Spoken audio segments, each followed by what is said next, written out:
A massive asteroid will fly by Earth on November 8th, just a few months from now. Experts say this is the closest Earth approach an asteroid this size has made since 1976.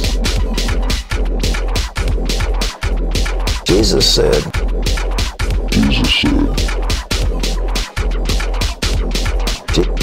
Jesus said, there won't be anybody alive on the earth.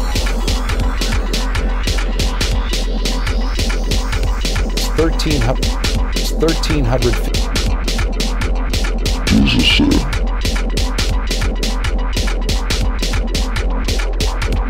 The asteroid is 1,300 feet in diameter.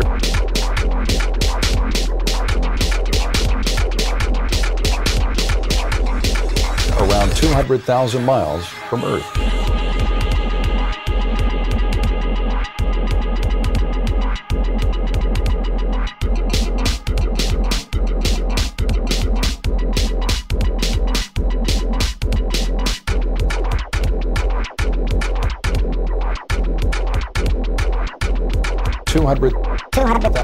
Two hundred thousand miles from Earth.